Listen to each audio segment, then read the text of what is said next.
this exclusive, nobody else can. Oh, yeah, we can get him nude, man. Oh, wow. Can you imagine if you got a good looking hunk of a politician, half nude or nude? Oh, wait.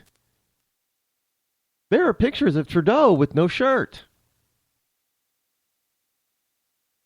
He's got muscles and a six pack. Still think people are voting policy? No. People have gone to this route of how good looking you are. And the better looking you are, the more of a pass you'll get for doing things that are not so good.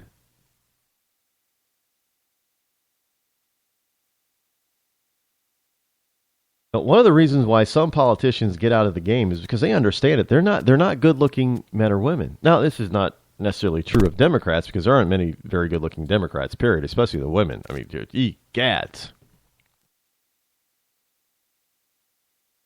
I find that interesting, too. The majority of good-looking women in politics are Republicans and conservatives.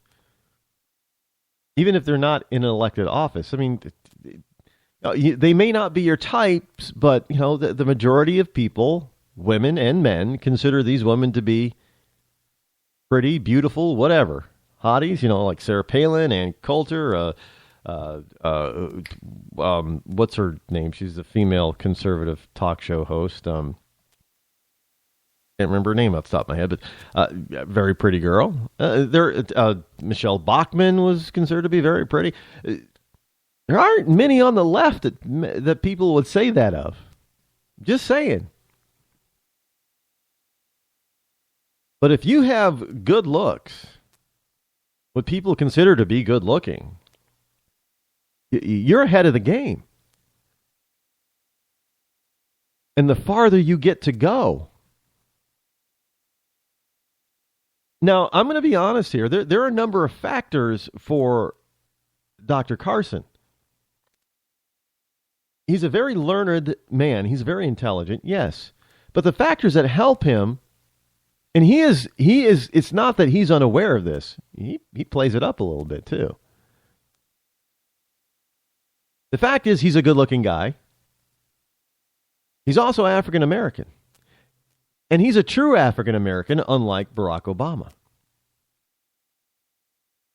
And he's a conservative. So we have this very learned doctor, neurosurgeon, who's worked in the private sector, who's run things in the private sector, who's a good-looking guy, who's well-spoken. Even though he's got a soft-speaking voice, he's still very well-spoken. People listen to him. And he's an African-American. He's got, Joe Biden once said, well, Obama's the first clean African-American. Well, you want to talk about a clean African-American? It is Dr. Ben Carson.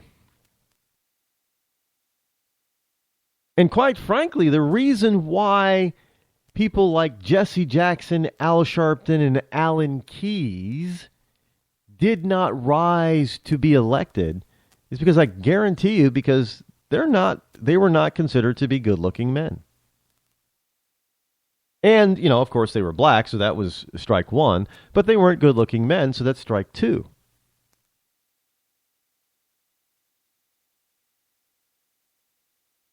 Look, it's this hyper-celebrity stuff that we've got going on here.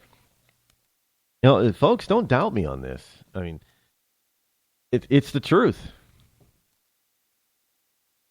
Really is. I mean, good-looking people get. Now, come on. Now, I remember being in college and going through, criminal justice studies and law studies and things like that, and we would study adjudication, court, what happens in courts, especially for juveniles. And the interesting study that was done back in the 80s and the 90s about juvenile court was that blonde-haired, blue-eyed kids, blonde-haired, blue-eyed boys, received far less punishment for the same crimes than African Americans, and dark-haired, brown-eyed white boys. So it just wasn't that blacks and people, skin tone played a factor. Also, how they looked and what was perceived at the time as the standard of beauty. And that perceived at the time the standard of beauty was blonde hair, blue eyes. They were able to get blonde-haired, blue-eyed juvenile criminals were able to get away with more than non-blonde-haired, blue-eyed juvenile criminals. Those are the numbers. So this whole notion of your appearance is important. And look, politicians, all of them, I don't care who they are, they all have what they call style or style coaches or appearance coaches or what have you. Any type of coach or consultant that consults the politician on their appearance. Why do you think Dr. Carson dumped his glasses? They teach you what type of suit looks best on you, what color suit looks best on you, what dark color suit looks best on you. If you notice, you don't see Donald Trump wearing a black suit. Because there's all sorts of psychological nuance that goes into how you appear. You're consulted on what power tie is best for you, the style and color of it. Even down to what type of tie knot that you tie your tie in. All of that is considered. Even if you think for an instant when politicians are dressing casual, if you ever wonder, well, geez, why do they always look so perfect even when they're casual? It's because they have been coached and styled. They didn't just pull that stuff out of their closet. Their look is on purpose. Every aspect of a politician's life in the public eye, and even when they think they're in private, they're told to act and be and look a certain way because somebody may catch them. It's all about how they look. So if you don't think that doesn't count, you better think again, because all you got to do is just look at your favorite stars out there, and you have to ask yourself, well, why do I like this guy? Why do people like Tom Cruise, for crying out loud? He's a terrible actor, but everybody, women, especially of his age, that age group, they still consider Tom Cruise to be a hottie. I don't see it, but okay, great, they do. And so they flock to the movies to see him. And of course, guys, well, geez, hey, Tom Cruise is good looking. I should look more like Tom Cruise. Look, when Justin Bieber first came out, almost every red-blooded American white boy had a Justin Bieber haircut because all the girls of their age thought Justin Bieber was a little hottie. So don't tell me how a person looks doesn't influence your vote. It influences how all of us act and react with one another and how we dress and how we style our hair. And we have to understand that we've got to knock that kind of crap off because that is irrelevant. What really counts is a person's character and exactly what their policies are going to be if they get elected. Plain and simple. I don't care how good looking you think Barack Obama is or isn't.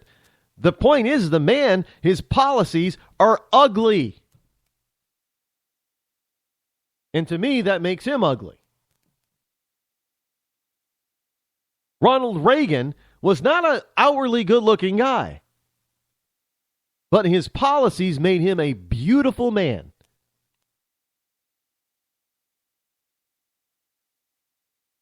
Do you see my point here? Personally, how is it that Bill Clinton was thought to be a good-looking guy? I don't get that one.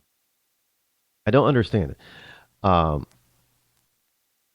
Hey, by the way, Trump is speaking of Trump is He's try. You know, if you don't think that Donald Trump has the wherewithal and savvy to be president, and again, don't take this as a as I'm giving support or throwing my support behind Trump. I just marvel at the man's ability. If you don't think Trump doesn't have the savvy to be president and cannot be presidential, he has got the Republican establishment in a tizzy. He has got them responding to inane stuff. Trump is out there. He was saying, you know what? Hey, 9/11, George W. Bush got to take some responsibility for that because, hey, those towers came down under his watch. And Jeb Bush is out there responding. Well, he doesn't know what he's talking about in foreign policy and security policy. Well, actually, he does, because he just got you to respond, for one. And two, well, yeah, granted, Bush came on the scene kind of late for a president. He didn't have everybody in place that he needed to have in place. And there were still a lot of Clintonistas, Clinton appointees that were still in place, 8 months later. Basically, it was a total transformation of the government that was coming place, because you had a two-term liberal president leaving office, and you had a moderate Republican president coming in. So there was going to be some house cleaning, but in an 8-month period, it takes more to, and especially with all the lawsuits and everything that were happening in Florida with the hanging chads, all that kind of stuff. President Bush got a late start. And then Congress wasn't exactly forthcoming in helping him fill all of those vacancies. So there were a lot of Clintonistas still hanging around in certain key positions in the government at that particular point in time. But, I mean, you can say what you want to say about that. But at the same time, Trump rightfully points out, not that he's necessarily blaming George Bush, but hey, he's saying, look, those illegal immigrants that took charge of those planes and flew them into the Trade Center and the Pentagon and in Pennsylvania, they crossed the border, under Bush, and did things under Bush. The towers came down under Bush's watch. Sure, a lot of things under Clinton's watch had to happen for those towers to be struck, but Trump rightfully points out they came down under Bush. And so Trump is not one who's going to back down or back away from an argument. He's going to tell you what he believes is the truth. And then he wants you to respond. Because when you respond, he's going to double down and tear you apart. And Jeb Bush fell for it. And now Jeb Bush is suffering in the polls this week for it. He's down 2 points from a previous week's poll. So if you don't think that Donald Trump isn't politically savvy and can't handle the rigors of being president, let me tell you, you got another thing coming. This guy is a lot smarter than anybody ever gave him credit for. And the Republican establishment is now openly saying, well, geez, my God, this guy could actually win a nomination. This guy could actually be president of the United States. He could actually get elected. And that has them worried to death. Because Donald Trump is not exactly, on the outside, is not exactly an establishment GOP favorite. I mean, Donald Trump will do whatever he needs to do, that he considers to be morally acceptable to get the job done, as long as he wins. And that is got both sides of the the establishment, Republicans and the Democrats, worried to death. The other guy that they just can't figure out, because they don't know how to attack him, is Dr. Carson. And there are people that are floating it around now, talking about a Trump-Carson ticket. I don't know how anybody's going to be able to stand up against that without being considered a racist. Really.